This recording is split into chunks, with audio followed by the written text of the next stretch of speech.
Welcome to Reformed Thinking. You know, usually when we talk about a last will and testament, there's this expectation of rigid, airtight precision. Oh, absolutely. You want it airtight. Right. You hire an estate lawyer, you sit in a sterile office, the air conditioning is humming, and everything follows a strict, legally binding sequence. The primary estate goes to the firstborn, the remaining assets are divided logically among the rest, and the entire legal apparatus just nods and says, yes, that is the natural order of things. Yeah, it's very structured. We like things to be categorical, We like them to be predictable. Well, it is highly regulated for a reason. I mean, human societies build their entire stability on predictable scripts, mostly based on biological precedent. Yeah, that makes sense. Because if we do not have a set of rules for who gets what, we end up with chaos, fractured families, contested estates. It gets messy. So we lean heavily on earthly legalism to keep our lives orderly. But then you open up the book of Genesis. You step into a dimly lit room where a patriarch is taking his final breaths, and suddenly that pristine legal structure is completely shattered. It's just thrown out the window. Totally. We are looking at an inheritance handover that defies every societal rule ever written. So today, we are taking a deep dive into the historical and theological account of Genesis 48.1722, where the dying patriarch Jacob crosses his hands to bless his grandsons, Ephraim and Manasseh. It is the absolute definition of a structural disruption. What we are examining today in this deep dive is a rigorous theological exposition of this text, viewed through a distinctly reformed cessationist and dispensational framework. We are looking at the mechanics of grace and how they just, collide with human expectations. Yeah, and our mission for this deep dive is clear. We want to investigate how a seemingly clumsy geriatric mistake by an old man was actually a deliberate divine rejection of human custom. A very intentional rejection. Right.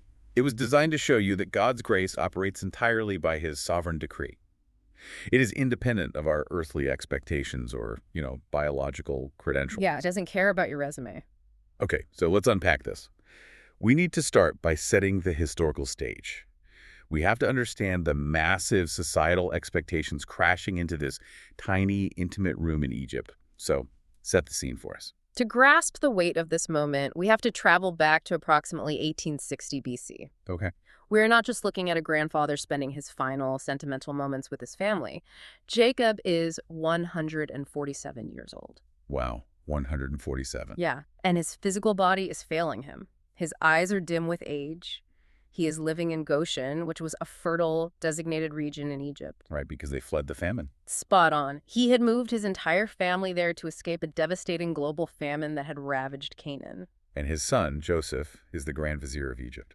We really cannot gloss over what that position implies. No, we can't. It's massive. Joseph is second in command over the most advanced, wealthy civilization on earth at that time. He answers only to Pharaoh. He manages the entire economic structure of the empire. He's basically running the world economy. Right. So if we bring in a modern analogy, compare this to a high-stakes corporate succession plan taking place inside a royal dynasty. That's a great way to look at it. This is an official, legally binding transfer of covenantal headship. It is not just an old man patting his grandkids on the head and wishing them well. That analogy hits the mark perfectly. This is a transfer of cosmic significance, and we have to look at the specific historical context of Joseph's two sons, Ephraim and Manasseh. What was their life like? Well, these boys were born into the extreme luxury of Pharaoh's court. They grew up surrounded by pagan aristocratic privilege, immense wealth, and the highest tiers of Egyptian education. Oh, wow. Their mother, Asenath, was the daughter of an Egyptian priest. These boys are practically Egyptian royalty. So they're totally immersed in that culture. Oh, completely. They likely dressed like Egyptians, spoke fluent Egyptian, and were integrated into the highest echelon of the known world. Right. They are completely insulated by this worldly prestige. They have it made. They're set to inherit incredible earthly status just by staying right where they are. Yet what Jacob does in this chapter is orchestrate a legal extraction. Legal extraction? How so? Well, in the verses just prior to our main text today, Jacob legally adopts Ephraim and Manasseh as his own sons. Oh, I see. He places them on par with his own eldest sons, Reuben and Simeon. He is pulling these boys out of the Egyptian nobility. He's drafting them into the despised, wandering, but highly favored line of Abraham. That is quite the downgrade in the world's eyes. It really is. But by elevating these two grandsons to the status of direct sons, he grants Joseph a double portion of the inheritance among the tribes of Israel. Wait, I need to push back on this a bit. Okay, go ahead. Looking at this objectively, is this just an isolated instance of patriarch playing favorites? I mean, Jacob himself was famously favored by his mother, Rebekah. Right, the whole stew incident. Yeah. And Jacob blatantly favored Joseph over his older brothers, giving him the coat of many colors, which sparked a whole host of family trauma. It caused a lot of issues. So is this just generational dysfunction rearing its head again, or is there a larger structural motif happening here in Genesis? That is the exact, that's the precise question a careful reader should ask. If we only look at the surface, it looks like a dysfunctional family repeating its toxic patterns. Because it really does look like that. It does. But the text forces us to look past mere family dynamics. This event connects to a systematic inversion of natural birthright seen throughout the entire book of Genesis. An inversion. Yeah. If you track the historical pattern from the beginning, it is undeniable. God preferred Abel over his older brother Cain. Right. He chose Isaac over the natural firstborn, Ishmael. He elected Jacob over his older twin, Esau. And he elevated Joseph over all of his older brothers. It just keeps happening. Over and over again, the older brother gets bypassed. This repetition builds an airtight theological case. Moses, the author of Genesis, is demonstrating a core truth. God bypasses natural human strength, biological lineage, and the established legal structures of the ancient world to establish his people. Because the ancient world is all about the firstborn, right? Exactly. Precisely. The ancient world operated on primogeniture. That's the absolute right of the firstborn to inherit the bulk of the estate and the leadership of the family. It kept things stable. Right. It was the bedrock of societal stability. But the covenant community does not owe its existence to human greatness or standard legal procedures. It owes its existence solely to the sovereign choice of Yahweh. So the law of the firstborn is essentially a stand-in for human merit. Yes, very much so. It represents what we deserve by nature, and God is repeatedly saying, I do not operate based on what nature dictates. That is correct. It establishes that salvation and covenant inclusion are entirely based on grace, not on the flesh. Okay, so we have this intense historical context established. We know the stakes. We are talking about the future leaders of Israel plucked from the Egyptian elite. Yeah. Now, we are in the room. This is where we see a direct physical collision between human reason and divine action. We're looking at verses 17 and 18 of Genesis 48. Let me walk you through the physical choreography here because it is incredibly specific. Yeah, the physical action of the narrative slows down deliberately here. Moses wants the reader to pay close attention to the placement of the hands. Joseph brings his boys forward to his blind, frail father. And Joseph is a very organized administrative guy. I mean, he saved Egypt through administration. He's a logistics genius. Right. So he deliberately positions Manasseh, the older brother, toward Jacob's right hand. He positions Ephraim, the younger brother, toward Jacob's left hand. He sets it up so the old man just has to reach his hands straight out. Just a simple, straightforward motion. But then Joseph watches his father cross his arms. Yeah, imagine seeing that. Jacob places his right hand, which is the universal symbol of supreme authority, sway, and blessing, on the head of the younger son, Ephraim. Joseph sees this, and his reaction is intense. Very intense. The Hebrew text here is highly revealing. The specific phrase used by Moses to describe Joseph's reaction is Yera Benov. Yera Benov. What does that literally mean? The literal translation of that phrase is, it was evil in his eyes. Evil in his eyes. Wow. That is a massive escalation. It is. English translations often soften that, don't they? They will say, it displeased him, or he was upset. They do, and softening it obscures the intense worldview conflict taking place in that room. Moses did not use the standard Hebrew word for simple emotional anger or mild annoyance. So he chose that word deliberately. Right. By saying it was evil in his eyes, the text clarifies that to Joseph, this was not a minor social faux pas. It was not a clumsy mistake by a dying man. He saw it as a moral issue.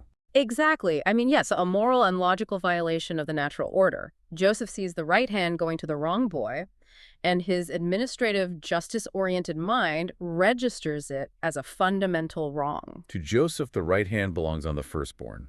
That is the rule of the universe. And Joseph does not just stand there and clear his throat to politely point it out, right? He intervenes physically. He does. The Hebrew verb used for Joseph's action is tamak, found in the phrase nohyu. It means he took a firm, controlling grip on his father's hand. He grabbed him. Yeah. Think about the physical dynamics in the room. You have the Grand Vizier of Egypt, a man in his prime, a man used to giving orders and moving nations, physically grabbing the wrist of a frail 147-year-old blind man. That is such a striking image. Joseph literally tries to seize the hand of the prophet to force it off the head of the younger and onto the head of the firstborn, Manasseh. He is physically wrestling God's blessing into the socially acceptable lane. He is trying to force grace to conform to the law of nature. And he pairs this physical intervention with a verbal protest. He cries out, "Not so, my father, for this is the firstborn. Put thy right hand upon his head." Not so. Yeah, Joseph represents the fallen human ego in this moment. He is demanding that God's blessing must track with biology, earthly legalism, and human merit. He probably thinks his dad is just confused. Right. He assumes his father's physical weakness and dim eyes have caused a practical error, and he feels obligated to correct it. If we think about this, it is like a novice art student attempting to physically correct a master painter's brushstroke because it does not align with a paint-by-numbers grid. Oh, I like that. Thanks. The novice relies on rigid rules. They look at the visible lines on the canvas and say, no, the blue goes here, the red goes here. But the master operates with a higher design, an intricate vision that the novice simply cannot perceive yet. That's a great way to frame it. Joseph's physical sight is perfectly accurate. He sees clearly that the hands are crossed, but his theological interpretation is completely flawed. He's missing the spiritual reality. Right. He evaluates the work of grace through a carnal, pragmatic paradigm. He thinks he knows better than the decree of God because he has all the societal facts on his side. Manasseh's older. Manasseh's the rightful heir. It prompts you to consider how often we act just like Joseph. We assume God's favor should follow our own calculations. We do it all the time. We look at societal expectations, or who is the most talented, or who has been in the organization the longest, or who has the cleanest moral track record. And we think, well, obviously the blessing goes there. That is the firstborn. We want to direct the traffic. Yeah, we try to grab the hand of God and redirect it. But God refuses to be managed. Which leads us to the next massive shift in the text. We move from Joseph's physical intervention to Jacob's absolute refusal of that intervention. This reveals the mechanics of prophetic revelation. Let's look at verse 19. So Joseph has a firm grip on his father's wrist, arguing the case for the firstborn. And the text simply says, but his father refused. Just flat out refused. Yeah. The Hebrew is Manasseh. It sounds incredibly definitive. It is not a negotiation. Not at all. It signifies an intense, absolute rejection of human strategy. Jacob does not open a democratic dialogue. He does not ask for Joseph's administrative opinion. He doesn't say, oh, my bad. Right. He doesn't offer a gentle apology for confusing his sons. He issues an authoritative prophetic denial. He says, twice, I know, my son, I know. Twice. Yes. The Hebrew is yepati brainiati. In Hebrew discourse analysis, this kind of structural repetition signifies absolute certitude. It is a declaration of fixed reality. So even though Jacob's physical eyes are dim with age, even though he literally cannot see the boys in front of him clearly, his spiritual vision is flawless. He asserts his conscious awareness over his physical sight. He knows exactly who Manasseh is, and he knows exactly what his hands are doing. It wasn't a mistake? No. His blessing is not the product of senility or physical clumsiness. It is the product of divine inspiration. He is acting as the instrument of Yahweh. Let's clarify for the listener what actually happens to Manasseh here. He isn't rejected or cursed. That's a good point to make. We shouldn't read this and think Manasseh gets thrown out into the cold. Yeah. The text is very careful about this. Manasseh genuinely receives a blessing. Jacob says he will become a great people. He becomes one of the dominant tribes of Israel. He does. But the younger brother, Ephraim, is granted a superior prominence.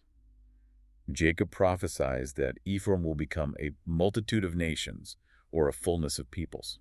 The issue at stake is not absolute rejection versus absolute acceptance for these two specific boys. The issue is divine ordering within covenant generosity. God giving out different portions. Right. God sovereignly distributes different portions according to his own will. Ephraim receives a superior prominence ordained by God, completely bypassing the legal right of Manasseh. Manasseh's blessed, but he has to submit to the reality that the younger brother is elevated above him by divine fiat.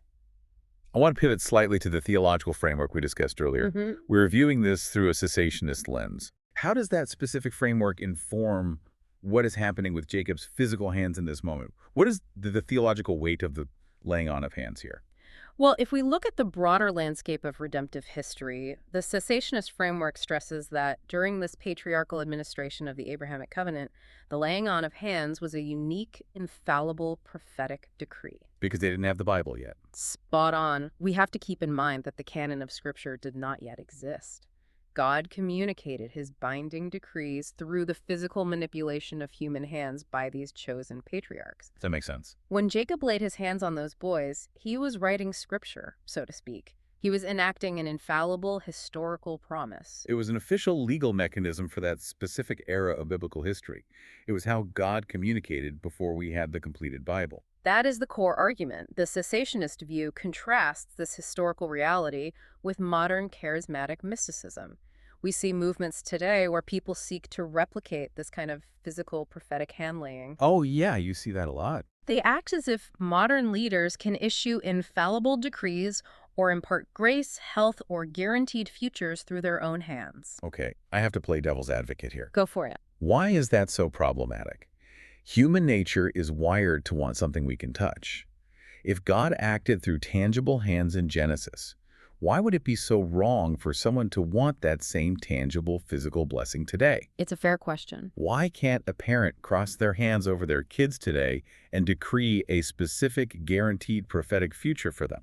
Because treating it as a modern formula attempts to manipulate the sovereign grace of God through human rituals. It takes a unique historical act of divine revelation and reduces it to a reproducible technique. Like a magic trick. Right.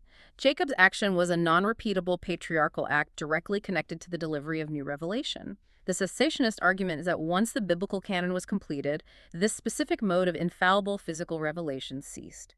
We are now called to rest in the sufficiency of the written word. So, trying to mimic Jacob today is almost a subtle form of trying to control God again. We want a physical ritual that forces God to bless us the way we want. That is the danger. It shifts our trust from the completed work of Christ and the written promises of Scripture onto the physical performance of a human leader.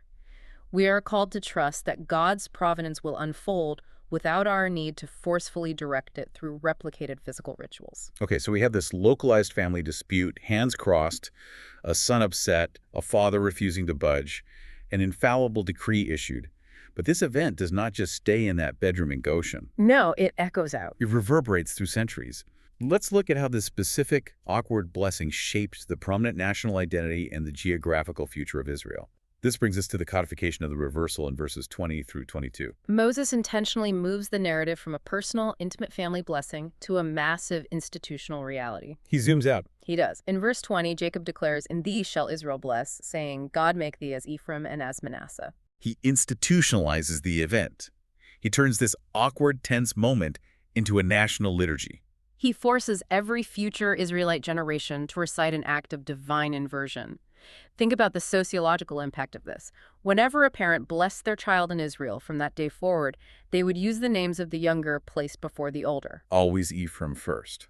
Always. God make thee as Ephraim and as Manasseh. It creates a constant national sermon. It teaches their children that their entire existence as a people relies entirely on unconditional election, not their own greatness, their birth order, or their military prowess. It's built right into their phrasing. Every time a father blesses his son, he has to declare, God bypassed the rules to choose us. They were the descendants of a crossed-hand blessing. It shatters any temptation to national pride. It builds a theology of grace into the everyday vocabulary of the home. Then the text shifts to a geopolitical pledge in verses 21 and 22. What does he say there? Jacob turns to Joseph and says, "Behold, I die, but God shall be with you and bring you again unto the land of your fathers." And then he gives a physical, territorial grant to Joseph's line. He mentions this specific geographical location, right? Shechem? Yes. The Hebrew wordplay Moses uses here is stunning. The word used is onam. It means portion or shoulder, referencing the geographical shoulder of a mountain. Oh, interesting. But it also refers directly to the literal city of Shechem in Canaan. Jacob says he took this portion out of the hand of the Amorite with his sword and his bow, He is giving Joseph an added inheritance, a double portion, specifically localized in this city, which would be given through these two sons. This is where the dispensational framework really comes to the forefront of our theological analysis. It really does. The dispensational view argues that God's covenants with Israel are not abstract metaphors. They involve literal land, literal borders, and a literal historical future. It's tangible geography. Absolutely. The city of Shechem is a concrete geographical reality that Joseph's descendants would physically possess centuries later. In fact, Joseph's bones are eventually buried in Shechem at the end of the book of Joshua. So it is not a spiritualized concept. The dispensational perspective strongly refutes allegorizing methods that try to evaporate these concrete national promises into abstract spiritual concepts for the church. The argument is that when God makes historical territorial pledges to the descendants of Abraham, Isaac, and Jacob, he keeps them literally. The physical land matters. To put that in perspective for you listening, imagine a father handing his child the physical deed to an expansive family estate while they are both temporarily staying in a foreign hotel. I love this analogy. Egypt is the hotel. It's a place of temporary provision and safety during a famine. It is comfortable, the service is great, but it is not home. Right. Shechem is the deed. It is the guaranteed permanent inheritance. Jacob is handing Joseph the deed to Shechem to make sure his descendants do not confuse the Egyptian hotel for their permanent home. That captures the dynamic beautifully. Jacob is dying in a foreign hotel, but he is legally transferring the deed to the estate. He is tethering their future to the promised land, not the comforts of Egypt. So what does this all mean when we elevate this historical narrative to its ultimate fulfillment? This crossed hands imagery is so striking. It's brilliant. The younger elevated over the older, the natural order bypassed by grace. How does this shadow the central mechanism of the gospel itself? Let's trace the Christological parallels. To see the full weight of the connection, we have to trace the theological pattern of the firstborn all the way back to the beginning of the biblical narrative. Back to Genesis 1. Yep. Think back to Adam in the Garden of Eden. Adam was the natural firstborn of creation. He held the position of primary blessing, absolute dominion, and covenantal headship over the earth. But he failed. He shattered the covenant. He plunged humanity into ruin, guilt, and spiritual death. If God's blessing followed the logical channels of natural primogeniture, if God was bound by the legal rules of the firstborn, the entire human race would face certain damnation. Because we are all born from the failed firstborn. Precisely. We are all born in Adam. Our natural biological lineage only produces descendants who inherit his guilt. We are heirs of wrath by nature. So human strength, the natural biological birthright, is a total dead end. If we rely on our firstborn status in Adam, we get nothing but judgment. It is a complete dead end. But God passes over human strength. He crosses his hands of mercy. Wow, yes. He bypasses the firstborn of earthly presumption and places the supreme right hand of covenantal blessing upon the second Adam, Jesus Christ. I love that framework. Christ is the ultimate younger brother, according to worldly metrics.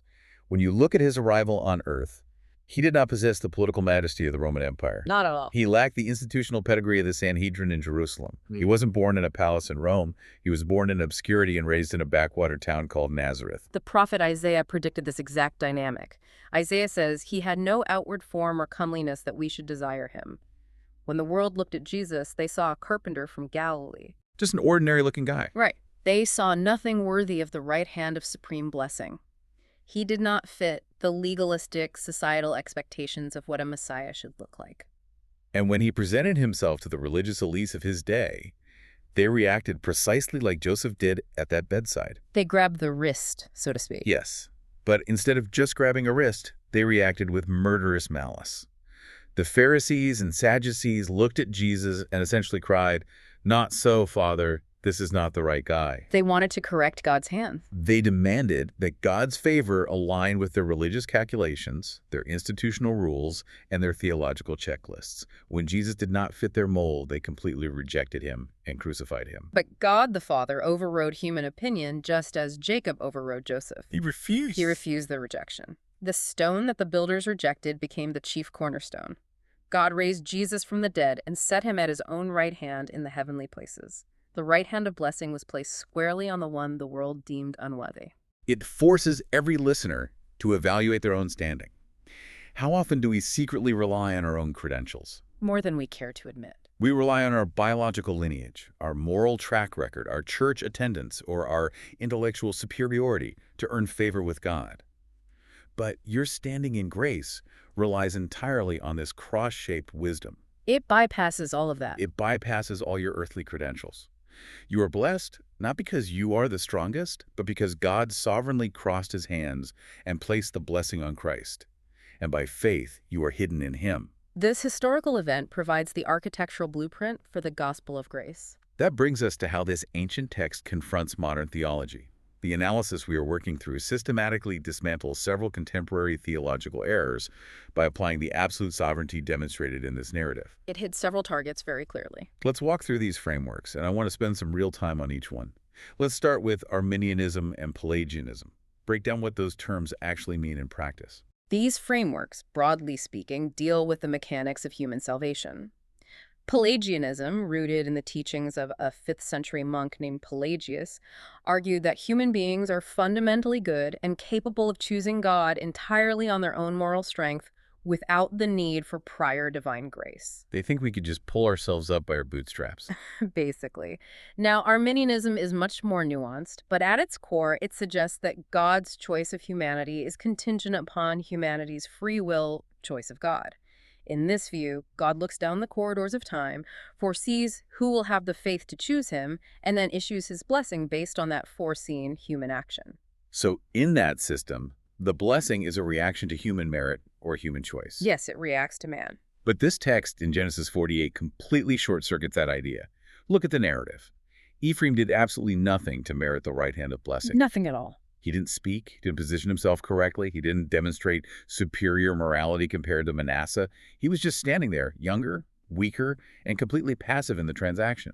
The text makes it undeniably clear that God's choice is not contingent on man's free will, foreseen faith, or natural status. Jacob did not interview the boys to see who had better leadership qualities. Right, there was no aptitude test. He issued a sovereign decree. Our salvation rests entirely upon unconditional election. As the Apostle Paul writes in Romans 9, dealing with this exact theme of older versus younger siblings, it is not of him who wills, nor of him who runs, but of God who shows mercy. Ephraim's blessing was pure, unadulterated grace. Okay, let's move to the second modern error. Seeker-sensitive pragmatism. Yeah. This is rampant in the modern church landscape. Oh, it's everywhere. The seeker-sensitive movement, or church growth pragmatism, operates on the assumption that the message and methods of the church must be carefully tailored to fit the cultural expectations of the unchurched consumer. They want to make it palatable. Right. They look at doctrines that the modern mind finds offensive, like total depravity, unconditional election, or the wrath of God, and they say, this will alienate our target demographic. We need to smooth out the rough edges. Let's adjust the message to make it more appealing and practical. So they are basically institutionalizing Joseph's sin. That's a great way to put it. They are attempting to correct God's hands because the divine arrangement feels culturally awkward or socially unacceptable to the watching world. That is the exact parallel. They look at the sovereign, sometimes offensive doctrines of Scripture and cry out, "Not so, Lord. This will not work in our cultural climate. The world expects the blessing to look like this." We want the blue paint here and the red paint there. Yes. But when we try to manage God's message to fit human pragmatism, we rob the gospel of its strength. We are called to trust that God's crossed-hand methods, even when they seem foolish to the world, are infinitely wiser than our slickest marketing schemes. The final framework we need to address is Roman Catholic sacramentalism, specifically the concept of ex opere operato. Explain what that Latin phrase means and how it functions. Ex opere operato translates to from the work performed. It is a sacramental theology asserting that grace is automatically communicated through the precise, objective physical execution of an external ritual. So the mechanics of the ritual are what matter. Right. If the priest performs the rite correctly, with the right elements and the right words, the grace is imparted objectively, regardless of the subjective state of the participants. The authority is located in the physical performance of the ritual itself. But look at the physical reality of Genesis 48. Jacob's physical senses were failing. The physical ritual was technically botched by human standards. It was a mess, outwardly speaking. His eyes were dim, he couldn't see who was who. His arms were crossed in a way that looked clumsy and chaotic to the observer in the room. If grace depended on the flawless physical execution of a ritual, this blessing would be null and void. Exactly. And yet, despite the physical clumsiness and the failing senses of the patriarch, the spiritual blessing was executed with flawless prophetic accuracy. Wow. Because the efficacy of the blessing depended entirely on God's sovereign decree, not the physical perfection or the aesthetic beauty of the human mediator performing the act. God's grace cannot be trapped, managed, or dispensed automatically through the confines of mechanical, physical rituals. It is dispensed according to his will. We have spent a lot of time dismantling human presumption here. We've talked about grand theological frameworks and the shattering of human expectations, but I want to pivot to the immense pastoral comfort found in this text. It is very comforting. We cannot miss the raw emotion of a dying man speaking to his son. Jacob says these heavy, beautiful words, "Behold, I die, but God shall be with you and bring you again into the land of your fathers." It is a moment of raw vulnerability. Jacob is admitting his own mortality. He is saying, I am leaving, my strength is gone. Patriarchs pass away. Faithful parents pass away. Pastors pass away. The human institutions and the leaders we rely on eventually crumble and return to dust.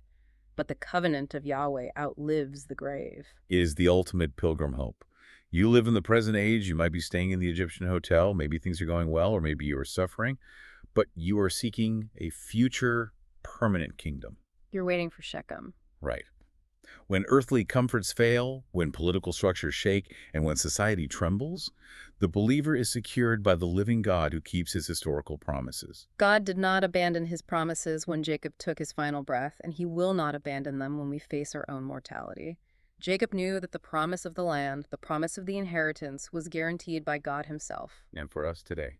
For the modern believer, that inheritance is guaranteed by the resurrection of Jesus Christ. Our hope is not anchored to the fading leaders of this world, but to the eternal God who crosses his hands to save us. We started this conversation talking about estate lawyers, sterile offices, and airtight legal structures.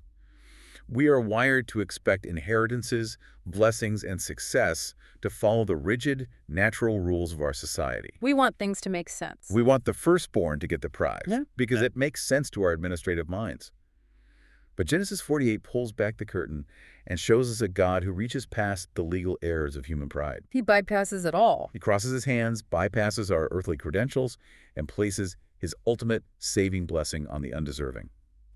Ephraim and Manasseh had to be legally extracted from the high luxury, the pagan education, and the aristocratic privileges of Egypt to receive their true inheritance as wandering pilgrims. They had to leave the hotel. Right. It makes you think about your own life. What comfortable, predictable Egyptian privileges, societal expectations, or self-righteous credentials might you need to willingly release today in order to fully embrace the unexpected crossed-hand blessings of God?